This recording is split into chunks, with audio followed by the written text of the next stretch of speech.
예, 대통령실의 인적 쇄신이 필요하다는 국민들의 목소리를 받아들여서 지난 주말 일부 개편이 있긴 했습니다만 오늘도 논란은 이어졌습니다.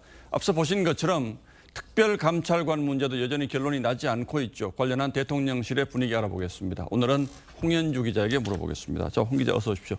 대통령실의 쇄신이 기대에 미치지 못했다 이런 여론이 상당히 있죠, 아직도? 그렇습니다. 이 대통령실 내부에 홍보와 정책 조율에 문제가 있었던 게 분명하죠. 때문에 교체와 충원으로 개편을 단행했지만 보다 근본적인 부분은 건드리지 못했다는 지적이 있었습니다. 예. 무엇보다 여권 혼란의 책임이 큰 정무 라인을 정비하지 못한 게 갈등 요인을 남겼다는 평가를 낳고 있습니다. 자, 그리고 또 하나 특별감찰관 임명은 국회가 후보로 뽑아주면 대통령실에서는 임명하겠다. 자, 이렇게 얘기를 하고 있는데 실제로도 기류가 그렇습니까? 그렇습니다. 그 부분을 질문하면 이 대통령실 관계자들은 법대로 하겠다 이런 입장을 내놓고 있습니다. 예. 그러니까 의지를 갖고 수용하거나 말거나 할 문제가 아니라 법에 규정된 대로 국회가 먼저 후보자를 추천하면 그 가운데 한 명을 임명하겠다는 겁니다.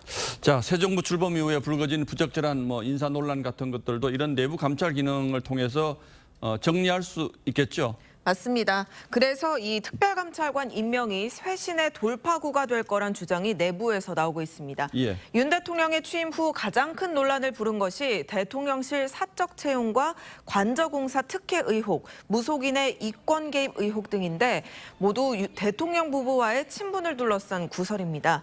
대통령 배우자 및 사촌인의 친족을 감찰하는 이 특별감찰관을 임명하면 이런 잡음들을 차단할 수가 있다고 보는 겁니다. 자, 그런데 궁금한 건 그런 일들을 꼭 특별감찰관이 있어야만 합니까? 지금 대통령실 구조로는 못하는 겁니까? 지금은 이 야당과 언론에서 의혹이 제기되면 공직기강 비서관실이 사실관계를 파악합니다. 예. 건진법사 의혹에 대해서도 이 공직기강 비서관실에서 진상을 조사했는데 사실과는 좀 다르다는 결론을 내린 것으로 알려졌습니다.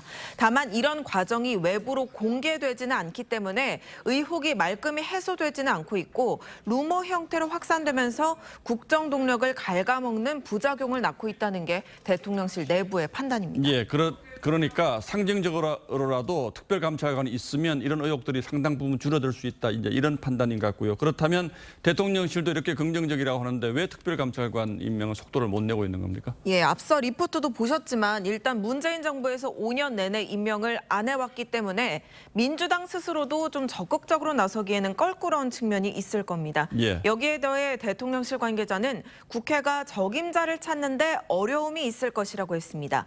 특별감찰관은 15년 이상 판사, 검사, 변호사직에 있던 변호사 중에서 3명의 후보자를 추리게 되는데 예. 정치적 중립성이 요구되는 자리인데다 인사청문회까지 거쳐야 합니다.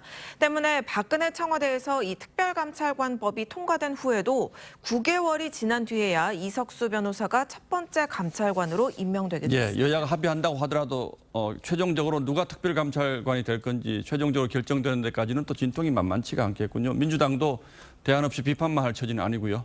예, 홍현주 기자 잘 들었습니다.